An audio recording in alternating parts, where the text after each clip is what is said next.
رات کا وقت تھا۔ میں نہیں جانتی تھی کہ آج میرے اندر اتنی ہمت کہاں سے آ گئی تھی کہ میں اس جگہ جا رہی تھی جہاں جانے کے بارے میں نے سوچا تو تھا، لیکن کبھی بھی میرے اندر اتنی ہمت نہیں پیدا ہوئی تھی۔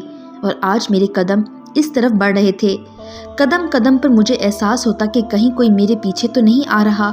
میں بار بار پیچھے مڑ کر دیکھتی تھی۔ میں ابھی سے ہی پسینے سے شرابور ہو رہی تھی کہ آگے چل کر میرے ساتھ کیا ہونے والا تھا۔ میرے ہاتھ میں اس کمرے کی چابی بھی تھی۔ اسے میں نے بڑی مشکل سے حاصل کیا تھا اور اب میں اس کمرے کے سامنے کھڑی تھی۔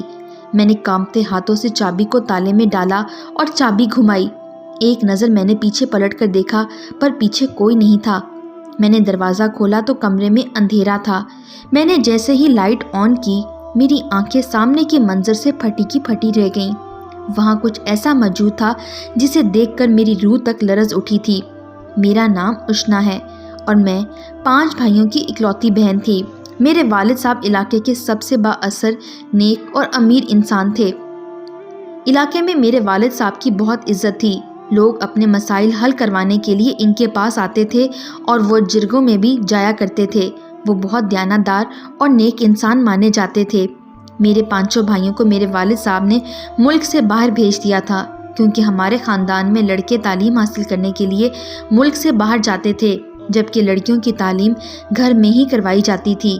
مجھے میرے والد صاحب نے بہت لاڈ سے رکھا ہوا تھا، لیکن ان کے لاڈ کرنے کا طریقہ تھوڑا مختلف تھا۔ وہ بہت سخت مزاج انسان تھے، لیکن یہی کافی تھا کہ انہوں نے آج تک مجھے ڈانٹا نہیں تھا۔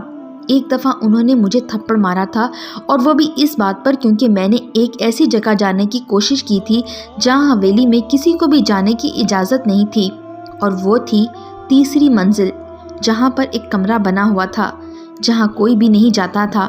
میری ماں اب اس دنیا میں نہیں تھی۔ مجھے بچپن سے ہی اس کمرے میں جانے کا بہت شوق تھا۔ کہتے ہیں کہ انسان کو جس کام سے منع کیا جائے اس کام کو کرنے کے لیے اور بھی بے چین ہو جاتا ہے۔ میرے ساتھ بھی یہی معاملہ ہوا تھا۔ جب آخری بار میں نے اس کمرے میں جانے کی کوشش کی تو میری عمر 12 سال تھی اور میرے والد صاحب نے اسی بات پر مجھے تھپڑ مارا تھا، اور اتنا زوردار تھا کہ میں اسے آج تک نہیں بھولی۔ آج میں 17 سال کی تھی اور اب بھی میرے اندر یہ تجسس زندہ تھا، اور صرف اتنا ہی نہیں کہ اس کمرے میں جانے سے روکا گیا تھا، یہ بات تو تھی کہ اس کمرے میں کوئی نہ کوئی موجود تھا۔ اکثر اس کمرے کی لائٹ جل رہی ہوتی تھی۔ ایک دن میں نے دیکھا کہ حویلی میں سب نے کھانا کھا لیا اور کچھ کھانا جو بچ گیا تھا وہ میں نے خود ملازمہ کے سر پر کھڑے ہو کر فریج میں رکھوایا تھا، مگر صبح کھانا فریج سے غائب تھا۔ ہمارے گھر میں اسی طرح کھانے پینے کی چیزیں غائب ہو جاتی تھیں کیونکہ اب اس گھر میں ہی ایک خاتون باقی تھی، اس لیے معاملات پر میری نظر ہوتی تھی۔ ایک دن تو میں نے کچھ بہت عجیب دیکھا کہ ابا اس 3ری منزل سے نیچے آ رہے تھے۔ اس منزل کی حالت تو تقریباً کھنڈر جیسی بن چکی تھی کیونکہ نہ وہاں کوئی رہائش تھی اور نہ ہی وہاں کی صفائی کروائی جاتی تھی۔ پھر ابا اس منزل پر کیا کرنے گئے تھے؟ اسی بات کے زیر اثر آ کر اگلی رات میں نے ابا کی نگرانی کی۔ میں یہ دیکھنا چاہتی تھی کہ وہ 3ری منزل پر جاتے ہیں یا نہیں، پر 2-3 دن وہ وہاں نہیں گئے، اور پھر ایک دن میں نے ان کو اس طرف جاتے ہوئے دیکھ لیا۔ اس دن میں نے یہ بھی دیکھا کہ اس کمرے کی چابی میرے ابا کے پاس تھی۔ انہوں نے بہت احتیاط سے دروازہ کھولا۔ میں اس دن بہت ڈری ہوئی تھی لیکن وہاں موجود تھی۔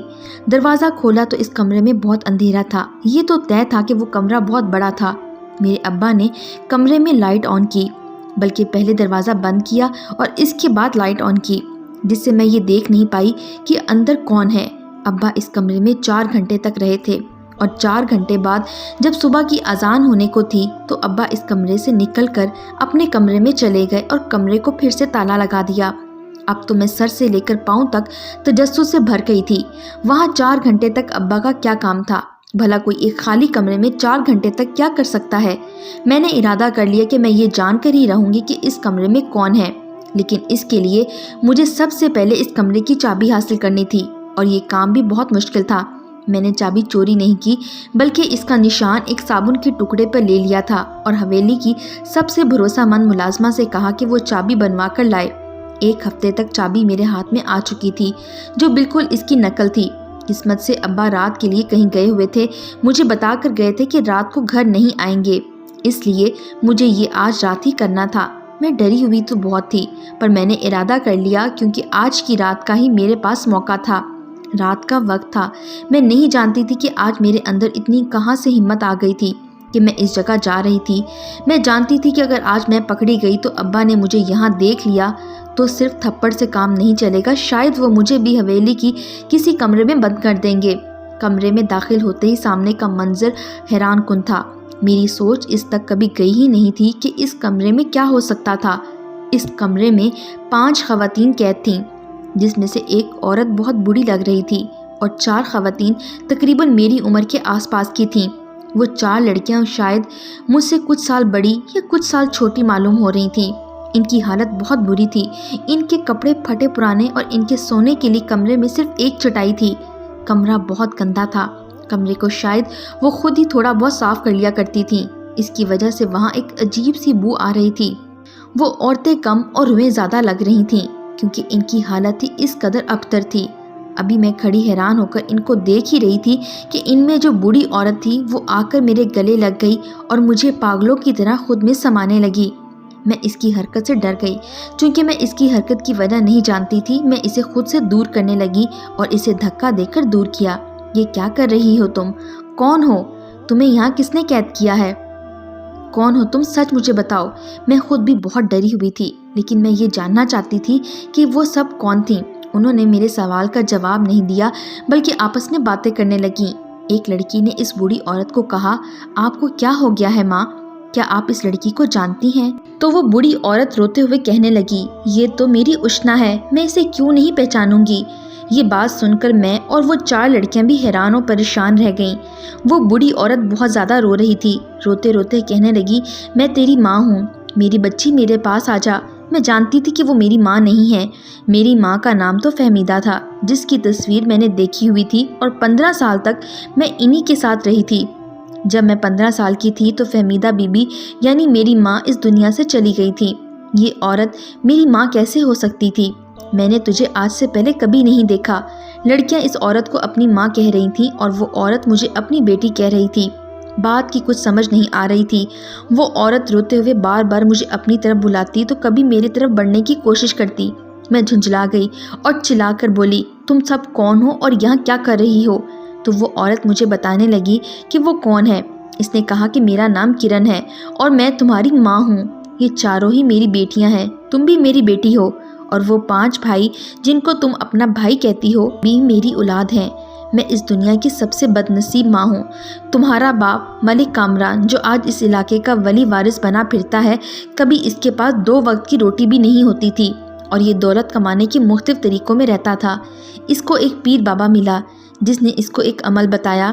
اس نے اس کا ہاتھ دیکھا اور کہا کہ جب تک تمہارے گھر میں ایک سبز آنکھوں والی بیٹی پیدا نہیں ہوگی تب تک تم غربت میں ہی پڑے رہو گے، لیکن جب وہ بیٹی تمہارے گھر میں پیدا ہو جائے گی تو پھر تمہیں دنیا کے سامنے صرف اسی کو اپنی بیٹی کہنا پڑے گا۔ تمہارے باپ نے جب یہ سب پتہ کروایا تو اس وقت ہمارے 3 بیٹے تھے اور 2 بیٹیاں تھیں، لیکن ان کی آنکھیں سبز نہیں تھیں۔ اس کے بعد ہمارے گھر میں مزید 2 بیٹے اور 2 بیٹیاں اور آ گئیں، پر اس میں بھی بیٹیوں کی آنکھیں سبز نہیں نکلیں۔ پھر تم اس دنیا میں آئی اور تمہارے اس دنیا میں آنے کے 1 ہفتے کے بعد ہی تمہارے باپ کا ایک دوست اپنا سب کچھ تمہارے باپ کے نام کر کے اس دنیا سے چلا گیا۔ یہ اسی کی حویلی ہے اور اسی کا کاروبار ہے۔ اس شخص کا اس دنیا میں کوئی بھی نہیں تھا۔ تم اپنے باپ کی خوش قسمتی بن گئی اور اس نے کہا کہ یہ سب تمہاری وجہ سے ہوا ہے۔ اپنی باقی بیٹیوں سے نفرت ہو گئی اور اس نے مجھے کہا کہ میں اپنی 4 بیٹیوں کو کسی کے حوالے کر دوں یا سب انہی سے ان کو دور لے جاؤں اور صرف تم ہی میری بیٹی کہلاؤ، مگر میں ایسا نہیں کر سکتی تھی۔ میں تو ماں ہوں نا، کیونکہ میرے لیے تو میری ساری اولاد برابر تھی اور تمہارے باپ کے سر پر گوئی ابوت سوار تھا اور یہ جان گیا تھا کہ اس بات پر مزید ہو گیا تھا کہ تمہاری وجہ سے ہی اس کو دولت ملی ہے، اس لیے اب صرف تم ہی اس کی بیٹی ہو۔ مخالفت کرنے پر اس نے مجھے اور میری 4 بیٹیوں کو یہاں پر قید کر دیا اور ہم 17 سال سے یہاں پر قید ہیں۔ جس فہمیدہ بی بی کو تم اپنی ماں سمجھتی ہو وہ تمہاری ماں نہیں بلکہ تمہارے باپ کی ایک کزن تھی جس کے ساتھ تمہارے باپ کے غلط تعلقات تھے، لیکن اس بات کو بھی میں نے اس لیے برداشت کیا تھا کہ میں اس کے بچوں کی ماں تھی، لیکن پھر اس نے ہمیں یہاں قید کر دیا اور فہمیدہ بیمار ہو کر اس دنیا سے چلی گئی۔ میں نے 17 سال سے نہ تو اپنے 5 بیٹوں کو دیکھا ہے اور نہ ہی تمہیں دیکھا ہے۔ میرے دل پر کیا گزر رہی ہے یہ صرف میں ہی جانتی ہوں۔ میری بچی کچھ کرو، ہمیں یہاں سے نکالو۔ مجھے میری ماں کی باتوں پر یقین آ گیا۔ تبھی میرا باپ مجھے اس کمرے سے دور رکھتا تھا جبکہ خود یہاں آیا کرتا تھا۔ وہ چاروں میری بہنیں تھیں اور ماں کی حالت بہت بری تھی۔ میری آنکھوں میں آنسو بھر آئے۔ میں بھی اپنی ماں اور بہنوں کے گلے لگ گئی اور رونے لگی۔ میں نے سوچ لیا کہ میں یہاں سے سیدھی اپنے کمرے میں جاؤں گی اور پولیس کو کال کروں گی، پر جیسے ہی میں باہر کی طرف پلٹی ہم سب کی جیسے روح فنا ہو گئی۔ باہر میرے والد صاحب کھڑے تھے اور ان کی آنکھوں میں غصہ نظر آ رہا تھا۔ میں یہ سوچ کر آگے بڑھی کہ میں تو ان کی لاڈلی بیٹی ہوں تو وہ مجھے کچھ نہیں کہیں گے اور میری بات ضرور مانیں گے۔ ابا، آپ نے یہ کیا کیا؟ آپ نے بالکل اچھا نہیں کیا۔ کیا یہ میری ماں ہے اور یہ میری بہنیں ہیں؟ آپ ان کو یہاں سے نکالیے۔ میں بول رہی تھی کہ ابا کا زوردار تھپڑ مجھے زمین پہ لے گیا جبکہ میری ماں نے مجھے گرنے سے بچایا۔ میرے باپ کو بہت غصہ آ چکا تھا۔ اس نے کہا کہ جب میں نے تمہیں منع کیا تھا کہ تم نے یہاں نہیں آ سکتی تو تم یہاں کیوں آئی؟ مجھے دھوکہ دیا۔ تمہارے اندر اتنا دھوکہ اور بہادری کہاں سے آ گئی؟ تم بھی اسی کے قابل ہو کہ اپنی ماں اور بہنوں کے ساتھ یہیں پر رہو۔ مجھے اب تمہاری بھی ضرورت نہیں ہے۔ میں حیران و پریشان رہ گئی کہ ساری زندگی مجھ سے لاڈ کرنے والے باپ نے آج مجھے بھی یہی پھینک دیا۔ ظاہر سی بات ہے کہ جب اس کا دل 4 بیٹیوں کے لیے اتنا سخت ہو سکتا تھا تو میرے لیے بھی ہو سکتا تھا۔ مجھے تو وہ صرف اس لیے محبت کرتے تھے کہ شاید میری وجہ سے ان کو دولت ملی ہے۔ مجھے سمجھ نہ آ رہا تھا کہ اب میں کیا کروں۔ اگر میں پولیس کو بھی کسی طرح بلاتی تو پولیس بھی ابا کی واقف کار تھی اور خاندان میں ایسا کوئی نہیں تھا جو آ کر ابا سے ٹکر لے پاتا۔ لیکن میں ایک ہی کال کر سکتی تھی کیونکہ میرے فون کی بیٹری ختم ہونے والی تھی، اور وہ ایک کال میں نے اپنے بڑے بھائی کو کی اور اس کو سب کچھ بتا دیا۔ مجھ سے حساب کتاب میں غلطی ہو گئی کہ میرا بڑا بھائی تو یہ سب کچھ پہلے سے ہی جانتا تھا، اس لیے وہ بھی ابا کی طرح مجھ پر ہنس دیا۔ کہنے لگا، چلو تم اپنی بہنوں کے پاس پہنچ گئی ہو، وہیں پر آرام کرو۔ ہماری آخری امید بھی ٹوٹ گئی اور ہم بری طرح رونے لگیں۔ 2 ہفتے میں بھی وہیں پر قید رہی۔ میری حالت بھی بری ہو گئی کہ 2 ہفتے سے نہ تو میں نہائی تھی اور نہ ہی ڈھنگ کی بستر پر سوئی تھی۔ پر مجھے میری ماں کی گود مل گئی۔ میں نے اپنی بہنوں سے خوب ساری باتیں کیں۔ وہ سب بہت اچھی تھیں اور اب ہمیں یہاں سے نکالنے والا کوئی نہیں تھا۔ لیکن پھر اچانک دروازے پر دستک ہوئی۔ ہمیں لگا کہ کوئی دستک ہے، لیکن وہ دستک نہیں تھی بلکہ کوئی دروازہ توڑ رہا تھا۔ ہم ڈر کر دیوار کے ساتھ لگ گئیں کہ جانے اب ہمارے سر پر اور کون سی مصیبت آنے والی ہے۔ وہ شخص دروازہ توڑ کر اندر آیا تو اسے دیکھ کر ہم حیران رہ گئے۔ وہ میرا سب سے چھوٹا بھائی تھا۔ جب میں نے اپنے بڑے بھائی کو کال کی تو میرے چھوٹے بھائی نے اس کی باتیں سن لی تھیں۔ میرا چھوٹا بھائی بھی اپنی ماں سے کبھی نہیں ملا تھا۔ جب وہ بہت چھوٹا تھا تو میری ماں کو یہاں قید کر دیا گیا تھا۔ میرا یہ بھائی میرے دوسرے بھائیوں اور میرے باپ سے بہت مختلف تھا اور قدرے سمجھدار بھی، کیونکہ وہ اکیلا نہیں آیا تھا بلکہ شہر کی پولیس کو وہاں لے کر آیا تھا۔ میرے باپ کے خلاف میری ماں اور بہنوں کو قید میں رکھنے کا کیس کروایا اور ہمیں وہاں سے نکالا۔ میرے باپ کو پولیس پکڑ کے لے گئی اور میرا بھائی ہم سب کو وہاں سے نکال کر شہر لے آیا۔ اس نے میرے باپ کی دولت سے اتنا حصہ نکال لیا تھا کہ اس نے ہمارے لیے گھر لیا اور ایک چھوٹا سا کاروبار بھی شروع کر دیا۔ میرا باپ بہت اثر و وثوق والا تھا، لیکن پھر بھی اسے نکلنے کے لیے اسے ہاتھ پیر مارنے پڑے اور 7 سال ہو گئے جب میرا دوسرا بھائی بھی ہمارے پاس واپس آ گیا اور تیسرا بھی۔ اب ہم 3 بھائی اور 5 بہنیں ساتھ رہتے ہیں۔ میری امی دعا کرتی ہیں کہ میرے دونوں بھائیوں کو بھی اللہ ہدایت دے اور وہ بھی ہمارے پاس لوٹ آئیں۔ ہماری زندگی پہلے سے بہتر ہے۔ ہم لوگ ایک ساتھ رہتے ہیں اور اپنی زندگی اچھے طریقے سے گزارتے ہیں۔